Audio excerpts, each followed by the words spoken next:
most important discovery at the Phanigiri was the finding of Toran Dwara.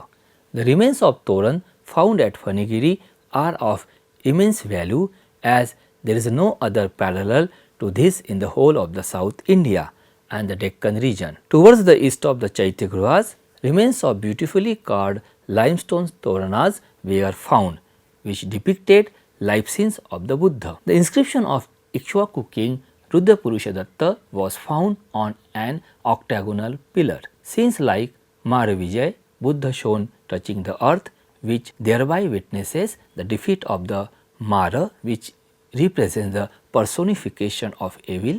Dhammachakra Pavattana, Buddha's first sermon after getting enlightenment, offering of vows by 4 Lokapalas, the Shakyavardhan episode where the Buddha was being presented to the Shakyavardhan Yaksha, the deity of the Shakyas, a night prior to his departure from his palace, the witnessing of scenes like old age, disease and death, Mayadevi giving birth to Siddhartha under a tree, scene of Kantak and Chandak, the horse and charioteer of Siddhartha Gautam respectively, and many more scenes. Professor Parul Pandyadhar has noted the Toran at Phanigiri has some common features with the specimens found from central India such as at Bharut and Sanchi. Besides the remains of Toran Dwaras, the Phanigiri is also known for the finding of stucco images. Stucco images and floral motifs were also found in the excavation. The most significant finding of the recent field season was a life-size male image which has been identified as an image of Bodhisattva or on the basis of its resemblance to such images found at the site at Nagarjunkonda. This image was unearthed from the northern side of the site. As the image was fallen on its front side, the image could not be completely preserved. Two-handed image of Bodhisattva was originally in a Sthanaka position and could have been in a Samapada. The right hand of the image is shown in a Abhay Mudra, whereas the left hand could not be preserved in its original position. Recent studies of this sculpture by Dr. John Guy suggest that this image could be of Yaksha. The stylistic feature and its resemblance with either Bodhisattva images or Yaksha images from different Buddhist sites indicates its affiliation with the imagery of the Ikshvaku period, dated to the 3rd and 4th centuries of Common Era. It seems that this image, flanked by 2 Yakshas on either side, placed at the entrance of the monastery at the northern side of this Buddhist monastic complex. 2 head portions of male figures, most probably of Yakshas, were also unearthed with the earlier mentioned image. The headdresses of both images are peculiar and show a resemblance with the headdress of Yaksha images known from Nagarjunkonda and Goli, 2 important Buddhist sites located in Andhra Pradesh.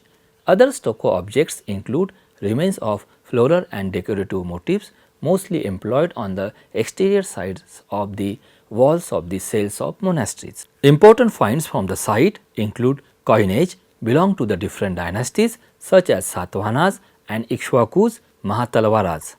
2 gold and 1 silver coins of the Romans were also found at the site. Likewise, other Buddhist monastic sites, water provision was essentially made at Phanigiri to support the monastic community and the laity at the site. 2 tanks have been noticed in the western and northwestern directions which received runoff waters or waters from the bedrock. Some stone alignments which help to harvest water and work as a water channels were found. The 2 phases of architectural activities came to light from the archaeological excavation of the site. Although the precise nature of the structures of the first phase could not be completely traced, as the structures of the second phase were located on them, it has been planned to extend the excavation for the coming seasons to know architecture features of the first phase. Most of the structures belong to the second phase, which includes the remains of monasteries, circular and octagonal structures and a votive stupa. How to reach Phanigiri? It is located at a distance of 40 kilometers from Suryapet, from where buses are available. Rajiv Gandhi International Airport, Hyderabad is 150 kilometers from here is the nearest airport. It needs a trek of approximately half an hour to reach the hilltop where the remains of this Buddhist monastic sites are located. After having a virtual journey of a magnificent Buddhist monastic site at Fanigiri, let us visit Nelakondapalli. Nelakondapalli, popularly the locals know as a site where famous Telugu saint poet Kanchatla Gopanna alias Ramadasu was born.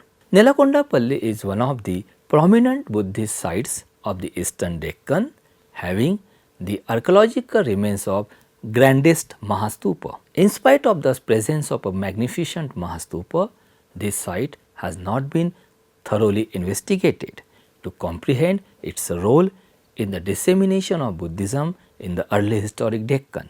A mound named Virataraju Dibba is surrounded by an ancient mound fortification wall which probably dates to early centuries before the Common Era. The mound on which the Nelakondapalli Buddhist complex lies is called Bairagula Gutta and it is close to the above wall. The excavation of these mounds was carried out by the Department of Archaeology and Museums, Government of Andhra Pradesh, which unearthed the remains of Mahastupa and a monastic complex. Nelakondapalli was located on an ancient trade route. The growth of this place seems to have seen its height during the Ikshwaku rule. Many limestone images of the Buddha were also unearthed from the excavations, which exhibit an influence of the Buddha images from Nagarjuna Konda. The Buddha images show a close resemblance with each other. On the basis of this, scholars think that the site of Nelakondapalli was an image making workshop. The significant finding from the site includes a unique Buddhist bronze icon, which was earlier identified as an icon of Bodhisattva Avalokiteshwar. Standing in a Samapada posture, the right hand of the image is in Varadamudra, whereas the left hand is shown holding pleats of the edges of the Sanghati, the upper garment. These pleats of the garment were considered as a flower, on the basis of which the scholars have mistakenly identified this image is of Bodhisattva Avalokiteshwar. The drapery of the bronze exhibits an influence of Mathura school of art. The urna, that is a circular mark on the forehead in between the two eyebrows, is very important feature of the bronze. The head is crowned with Ushnish snail shell like design over the head. Urna and eyes are inlaid with a silver. The image is dated to the 4th-5th centuries of the Common Era. A miniature stone stupa was also found which has a medhi and anda. This could have been a votive offering. Stone images of the Buddha executed in limestone have been found in good numbers here. These are shown standing in a samapada. The upper garments covers the left shoulder, whereas the right one has been left bare. It has stylized pleats. The folds are shown schematically. On the basis of artistic and facial features, these show some similarities with the reliefs at Nagarjuna Konda. All usual features of the Buddha's iconography are depicted on these images, including urna and ushnish and elongated earlobes. The plan of Mahastupa consists of a series of 5 concentric circular walls of bricks cut across by radiating spokes from the massive central hub of 36 feet in diameter.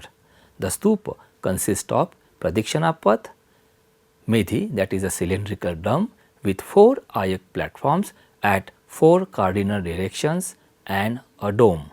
The diameter of the stupa is 42 meters. The present height of the stupa is 46 feet and the conjectured total height would be 54 feet. How to reach Nelakondapalli? Nelakondapalli is located at a distance of 20 kilometers from the district headquarters Khammam, from where regular bus services can be availed. Pandipalli is the nearest railway station, which is around 15 kilometers far. Rajiv Gandhi International Airport at Hyderabad is the nearest airport, which is at a distance of 197 kilometers from Nelakondapalli.